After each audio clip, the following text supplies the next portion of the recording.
जिस वक्फ संशोधन बिल के नाम पर विपक्ष और कुछ मुस्लिम संगठन देश की जनता और मुसलमानों की आंखों में धूल झोंकने का काम कर रहे हैं, उनका सच आज आपको जानना चाहिए। क्या है वक्फ और क्यों मोदी सरकार इस बिल में संशोधन करना चाह रही है? इस पुराने वक्फ कानून से सिर्फ हिंदू ही नहीं, ईसाई और मुसलमान भी उतने ही परेशान हैं। ये सुनकर आप चौंक गए होंगे, लेकिन ये सच है कि मुसलमानों और ईसाइयों की जमीन पर भी इस कानून की आड़ में कब्जा किया जा रहा है और उन्हें अवैध तरीके से बेचा जा रहा है। एक एक करके सब बताएंगे कि कौन कर रहा है और कैसे कर रहा है। इसलिए देश के गृह मंत्री अमित शाह ने टूक कह दिया है कि ये कानून इसी सत्र में संशोधित होकर रहेगा और सबको इस अतिक्रमणकारी कानून से मुक्ति दिलाकर रहेंगे। अभी वक्फ बोर्ड के पास लगभग 8.7 लाख प्रॉपर्टीज है, जो पूरे देश में 9.4 लाख एकड़ में फैली है, जिसकी कीमत लगभग 1.2 लाख करोड़ रुपए है। वक्फ बोर्ड इतना अमीर है, लेकिन फिर भी देश का मुसलमान गरीब क्यों है? ये सबसे बड़ा सवाल है। अगर ये जमीनें गरीब मुसलमानों के लिए है, तो फिर इसका इस्तेमाल उनके लिए क्यों नहीं हो रहा है? इसका जवाब असदुद्दीन ओवैसी कभी नहीं देंगे। वक्फ बोर्ड पर कांग्रेस नीति यूपीए सरकार खूब मेहरबान रही है।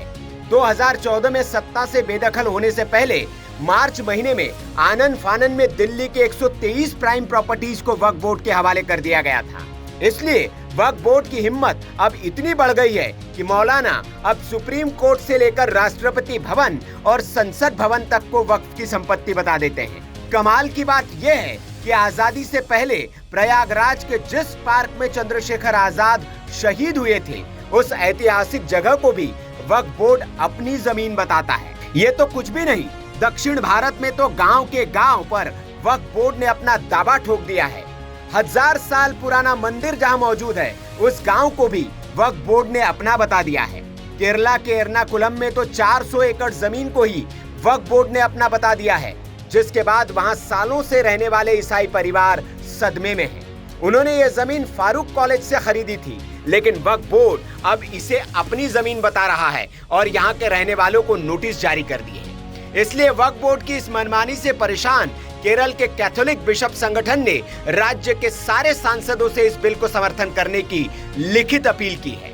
दरअसल पुराना वक्फ कानून जो है, उसका सेक्शन 40 ये कहता है कि वक्फ किसी भी जमीन को अपना बताकर उसे क्लेम कर सकता है और जिसकी जमीन पर दावा किया गया है वो किसी कोर्ट में नहीं जा सकता।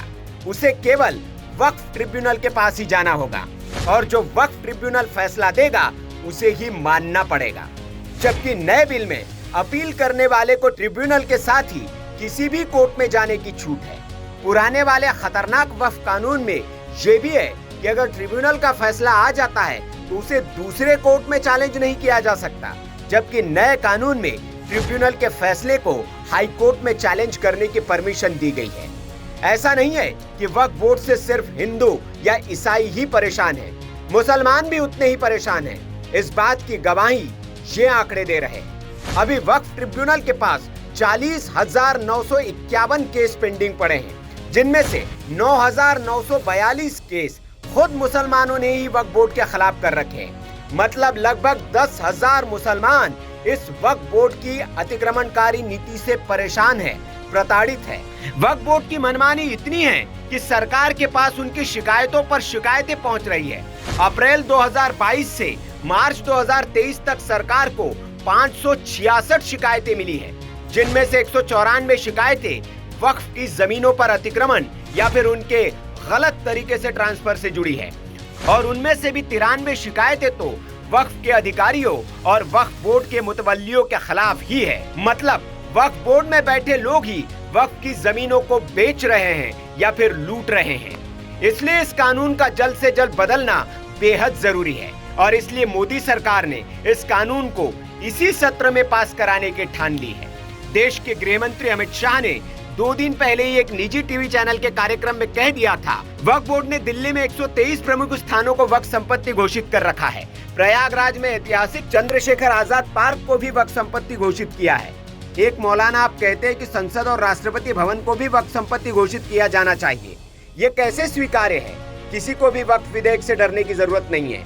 2013 में कांग्रेस के नेतृत्व वाली सरकार ने वक्फ विधेयक पारित किया और कई प्रावधान किए जो हमारे संविधान के अनुरूप नहीं है। हम अब विधेयक को संवैधानिक सिद्धांतों के अनुरूप बनाने का प्रयास किया जा रहा है। जाहिर है अमित शाह जो कहते हैं वो करते हैं और पूरी प्लानिंग के साथ करते हैं। अमित शाह ने अगर कह दिया है कि ये बिल इसी सत्र में पास होगा तो फिर इसे कोई नहीं रोक सकता।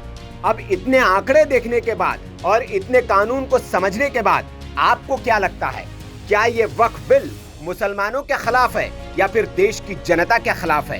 कमेंट बॉक्स में जरूर बताएं। Bureau report, VK news. VK news, राष्ट्र के नाम।